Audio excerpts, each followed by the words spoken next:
Nous vous remercions pour avoir mis quelques minutes de votre temps à suivre nos émissions. Donc vous êtes bien sur erotech.tv.fr.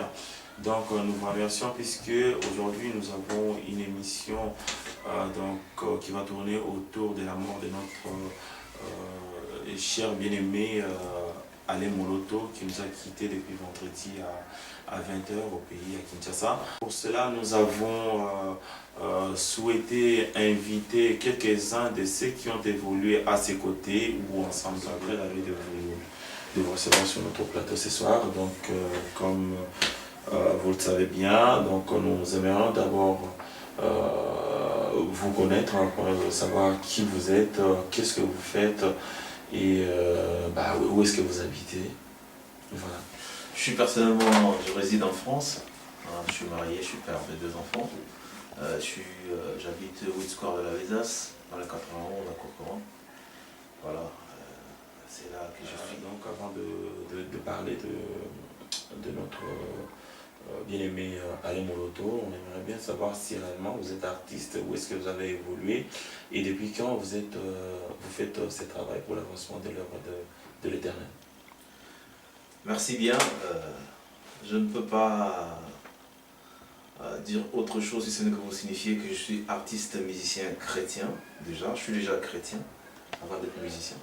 Je suis chrétien. Après, l'art que Dieu a mis en moi s'exerce à travers l'évangile. Alors, ça va faire 22 ans que je suis dans la musique. J'ai commencé la musique en 89. Mon premier album, j'ai sorti en 91. J'ai sorti mon premier album en 91 au studio Sambalam. Parmi les chansons que j'avais sorties à l'époque, il y avait Toye Lelo, que tout le monde chante, que vous connaissez. Tout à fait. Tout à fait. Voilà, c'est mon premier album que j'ai sorti. C'était le titre, c'était Pamba Zero. Alors, à cette époque, il n'y avait pas tellement de gens qui connaissaient la musique, qui ne faisaient pas la musique chrétienne comme on voit aujourd'hui. À l'époque, j'avais Rino avec moi qui faisait la musique. Il y avait Rino, il y avait frère Kangouma, il y avait frère Bouloba Godé, il y avait Mamadou Zolana, frère Laïzia. C'était des grands que je connaissais en fait, à l'époque quand je suis venu dans ces milieux. Mon premier album, je l'ai sorti en 91, c'était Pamba Zero. Mon deuxième album, Consolation, où j'ai chanté la chanson Kiti Aboko Zinayo, que tout le monde chante aujourd'hui. Alors, mon troisième album, je l'ai sorti en 96, c'est Gloria. Gloria, Gloria, Gloria, Luciania, le, elonga yo papa. Donc là, personnellement, je suis en studio, je suis en train de sortir un nouvel album. Ici, avec la gloire de Dieu, peut-être que d'ici là, ça va être sur le marché. As-tu connu Alain Moloto?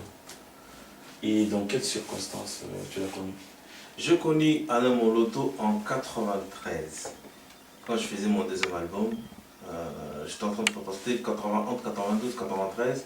J'étais en train de préparer mon deuxième album. Il est venu me trouver, j'étais en studio. Je venais de finir le travail de programmation avec le frère Joël Boumba. C'était vers 8h, 7h du matin, 8h par là, on a commencé toute la nuit. Alors, il est venu me voir, il me dit « Ah, frère, j'ai écouté ta musique, j'aimerais mettre sur texte mes poèmes, les trucs des poèmes que je fais, j'aimerais mettre le texte par chanter. J'aimerais chanter mes textes. » J'ai dit « Ah bon? On te connaît déjà comme poète. En tant qu'artiste poète, on sait que tu es fort dans la poésie, tu es un bon parolier, mais si tu veux mettre une mélodie sur ton texte, c'est toi qui vas. Il faudra déjà que tu commences par chanter. Je dit, mais oui, déjà, comme j'ai écrit, chanter, je le ferai. C'est bien. Alors, c'était la première fois qu'on s'est vu, on s'est connus, parce qu'on se connaissait de vue, on se parlait, mais pour se parler comme ça, c'était la première fois qu'on se parlait, qu'il est venu me voir pour parler de ça. Alors, quelques jours, 3-4 jours après, il est venu me revoir sur Kassavoubou, c'était sur Kassavoubou à la Rosée Parfumerie, en face de la Réma Campagne. C'est là que on avait une parfumerie. Et c'est là qu'on recevait les musiciens quand on préparait les excursions vers Nkandaya, là, en Célé. Alors, Il est venu me voir, il a dit, la dernière fois, je t'ai parlé de mettre mes textes en chant. Là, je t'ai dit que je vais le faire. Alors, il m'avait ramené un petit de nous qui s'appelle Franck. Franck, que tout le monde connaît, Franck Moulaja. Il m'a dit, c'est ce petit-là qui va travailler avec moi. À l'époque, ils avaient pas encore de nom, ils voulaient donner un nom, après ils ont donné le nom Adorons l'Éternel. C'était déjà ça, enfin, avant de faire le groupe Adorons l'Éternel, c'était d'abord Adorons l'Éternel, tout simplement. C'était le groupe Allez mon loto. Alors, il est venu me voir, on a parlé, il voulait qu'on puisse travailler la chanson Yahweh Tobelemi en fait. C'était vers 93-94 pour qu'on travaille la chanson. Parce qu'il avait fait une version avec de ses textes de chansons avec Koul Matope, et que c'est Koul Matope qui avait chanté dedans. Alors il avait voulu revoir ces textes. Il m'a dit, il va faire des chansons comme Ron Kenoli. J'ai dit, ah, si tu veux faire ces choses-là comme Ron Kenoli, il faudra aussi revoir un peu le rythme cadencé de notre musique et voir aussi comment Ron Kenoli a fait son travail. Et là, tu pourras faire la symbiose et sortir quelque chose qui sort de l'ordinaire. Et on saura que c'est un grand, c'est Alain qui a fait ceci. Parce que si tout le monde fait la même chose, on tombe dans la monotonie. Il m'a dit, ce que je ferai, je vais te surprendre. On a essayé de parler. Comme j'avais Frère Kangouma, Frère Godet, Bouloba et Frère Lalisia qui étaient venus pour qu'on recadre un peu ce truc de Ngandaya qu'on devait faire comme excursion. Alors j'ai essayé de le libérer un peu plus tôt, il est parti. Mais il est revenu quelques temps après pour qu'on puisse retravailler la chanson Yahweh Tobelemi. Et il était devenu mon meilleur ami parce qu'à l'époque j'avais besoin de lui.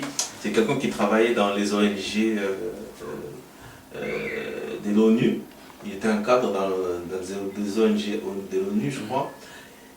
On parlait beaucoup avec lui. Il venait souvent me voir, on discutait souvent avec lui. C'était un ami. Il est devenu plus qu'un ami, c'était ma famille. Frère. Chaque fois qu'il passait, avant d'aller chez lui, quand il venait du travail, il passait me voir, on parle 2-3 minutes, et puis il rentre. C'est vraiment quelqu'un, aujourd'hui, je ne sais pas, qu'est-ce que je peux dire. J'ai perdu un membre de ma famille. Voilà, c'est tout ce que je peux dire pour l'instant. Alors, qu'est-ce que tu peux dire de cette mort, puisque nous avons plusieurs rumeurs qui tournent autour de la mort, des rumeurs selon lesquelles Alain Moloto est empoisonné, et donc il y en a qui disent même qu'il s'est suicidé tout simplement, puisque bon, il avait il a eu du mal à supporter la souffrance, et que donc il ne s'est pas ressaisi, donc il s'est donné la mort. Qu'est-ce que tu peux dire de cette mort, tout en sachant que cette émission est totalement apolitique, on ne va pas toucher de la politique du tout, c'est pas notre démarche. Donc nous faisons cette émission pour vraiment que les gens qui ont connu cet artiste puissent lui témoigner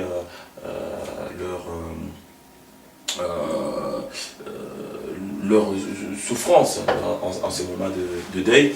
Mais donc on ne fait pas de la politique. Alors qu'est-ce que tu penses de ce que disent les gens selon que il s'est donné la mort, ou alors il a été empoisonné par les gouvernements?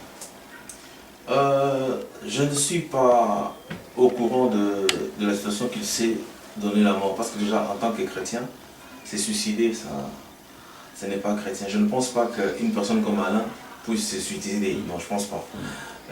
Comme par la rumeur du poison, effectivement on a entendu parler de la rumeur du poison. Il y a des gens qui m'ont appelé de Kinshasa pour me dire qu'effectivement qu'il a été empoisonné 7 fois. Parce que tout le monde est au courant que quand il était empoisonné la première fois, il devait aller s'en rendre dans l'Afrique du Sud pour se faire soigner. Et après, on l'a encore empoisonné, il paraît qu'on l'a empoisonné 7 fois. Comme moi je ne suis pas au pays, je ne peux pas savoir, je ne sais pas qu'est-ce qui se passe exactement, s'il a été empoisonné ou si quelqu'un l'a empoisonné ou il s'est donné la mort, je ne sais pas. Mais je ne pense pas qu'il puisse se donner la mort. En tant que chrétien, je ne crois pas. Mais ce qui est sûr, on sait déjà qu'il a été empoisonné, mais on ne sait pas par qui. présents pour notre prochaine émission. Et donc nous comptons vous voir très nombreux à suivre nos émissions. Nous remercions notre bien-aimé qui a bien accepté de répondre à cette invitation pour la toute première fois, tout en espérant que ce n'est pas la dernière non plus. Et nous sommes là exactement pour faire de la promotion lorsque ce disque sortira. Et nous comptons sur les gens comme vous, de manière à ne pas remarquer un vide suite à la mort d'Alain Moloto. Nous aimerions vraiment compter sur vous pour soutenir le peuple de Dieu, aussi bien dans le moment difficile que dans le moment de joie. Alors, donc, nous allons terminer notre émission de ce soir tout en vous remerciant. Et puis, bonne soirée. Merci.